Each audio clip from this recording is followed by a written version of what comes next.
Now, when looking back in the history of Pokemon cards, you might have seen some that have some weird abilities. Rather, they stop your opponent from playing the game, or they limit one factor. And I'm not talking about necessarily the best Pokemon cards ever created, although some of them, they might be in this list. I'm talking about the cards that make your opponent want to scoop on the spot. So today, we're going to look at the most toxic Pokemon cards in history.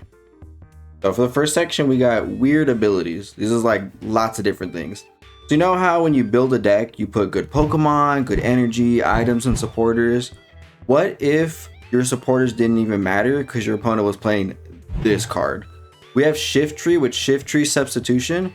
As long as this card's in the active, I don't care what supporter you show me, it means draw 3. You know those cards like Nemona that you never add in your deck? What if they occupied like a whole quarter of your deck? Yeah, so like now half your hand is like useless. Next one, Marshadow. It has the Let Loose ability. This ability is not only on Marshadow, it was on a couple other Pokemon too, I think. But it's so annoying and busted. I'm pretty sure this one's banned. So when you set up, you look if you have a basic Pokemon and you see the 6 cards in your hand, you're like, oh cool, all right, this is how I'm going to plan out my turn.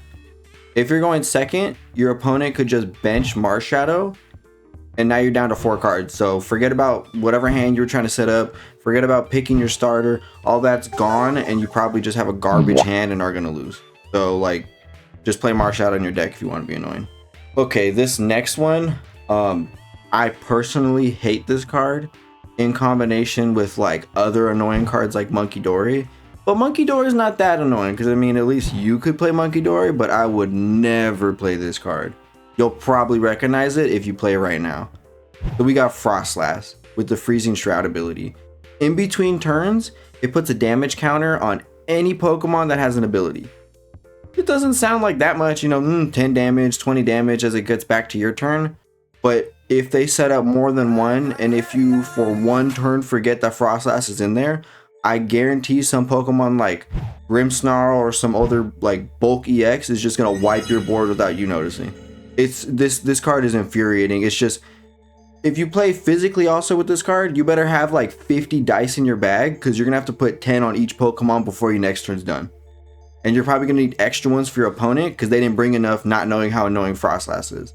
So annoying to play against, and I really don't want to add another dice to every one of my Pokemon. I'd rather just scoop. I'll just take the loss. I'll win my next round. That's better for me than playing against this card.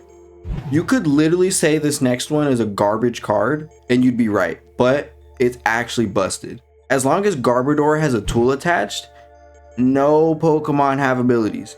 Doesn't matter if they come from the discard. Doesn't matter if they come from your hand, on the board, active, nothing. As long as it has a tool, it's making all the other Pokemon garbage. So if you have any cool abilities, anything awesome in your deck that you're like, I could really see this combo, and you see Garbodor come down with a tool, you better just deal with the 3 cards in your hand, because whatever Pokemon that have abilities are not drawing you any more cards.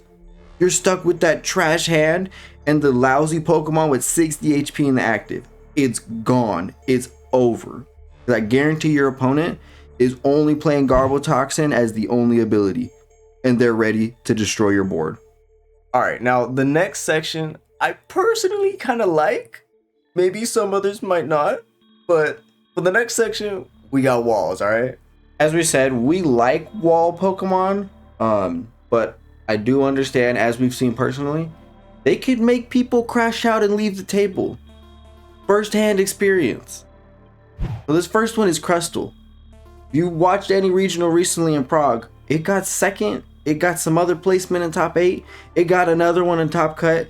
If you forget that a Pokemon like this or any other wall Pokemon exists, and you don't tech for it, and you play against it, you might as well just scoop and go grab lunch. Like that's the best option you have here, because if you have a Pokemon that's not rule box, like you got your little Dracloak to hit 70 damage, I mean, it's just going to take your opponent 6 turns to win, basically. Beyond that, this card right now with the type of special energy we have is even more annoying. It only has 150 HP, so okay, that's like a Duskmore and a smack with like another Pokemon. Okay, that's like 2 hits with this other stage 1 before it becomes an EX. So what if we put Hero's Cape, now 4 spiky energy, 4 special grass energy, 4 mist, 4 grass energy. Because remember, they got all the time in the world because you can't hit it. And now it has 330 HP, and when you hit it, it does 80 damage to you. Alright, wrap it up. Next one is Mimikyu.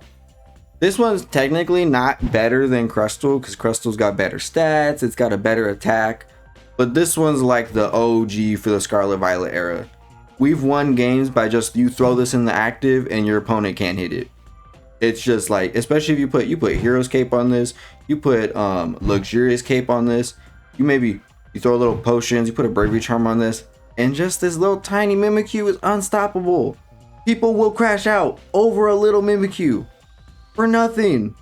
Just put Fan Rotom in your deck or something, you know? And speaking of Fan Rotom may not be an EX, right? But it has an ability. But here comes in Cornerstone Mask Ogerpon saying, Cornerstone stance. Any Pokemon that has an ability cannot hit me. It's similar to like the EX and V walls, except this blocks sometimes some single prize decks. This blocks, for example, every single ability deck. It doesn't matter what they are. An EX, it could be well back into V era. Arceus V-Star, okay, maybe not Giratina V, you might need to put Mimikyu for that, but it blocks literally anything, and it has Shred. It will always hit no matter what. Aside from that, the benefits of Cornerstone Ogerpon is 210. Already by itself, it's kind of beefy. And you see the attack energy? 1 fighting and 2 colorless? If there's a double colorless or some twin energy in the format, you can power it up in 2 attachments. Meaning you can get really ahead on attachments since your opponent's definitely not hitting you. And guess what? If they do hit you, just penny it up, scoop up Cyclone, reset it, and then you're back to 210. And if you put Hero's Cape on it, 310, Bravery Charm, 260. They're not knocking you out. Thinking about Cornerstone and like Scarlet Violet cards, Miraidon can't hit it, Charizard can't hit it, Gardevoir can't hit it. But Dragapult can hit it because it doesn't have an ability. But you know what Dragapult can hit? Melodic. Melodic just hates Terra Pokemon. Melodic is Gen 3. It says I'm not here with none of this Gen 9 Terra stuff. I'm a water Pokemon and that's what I am. Let's say you do play another Pokemon besides a Terra, so you can punch Melodic. Melodic just says nap time. You leave Melodic with some damage, I'm putting you to nap time, and while you're sleeping, I'm using Poke Vital to heal it. You know, like the best A-Spec for Melodic after Hero's Cape. Well, trainers, those are the most toxic Pokemon in history. And if you want more, leave a like, honestly. And go in the comments and tell me if you have one of your most toxic Pokemon cards. I read every single one of those comments. And hey, if you always want more videos like this, subscribe. But I'll see y'all. I'm out.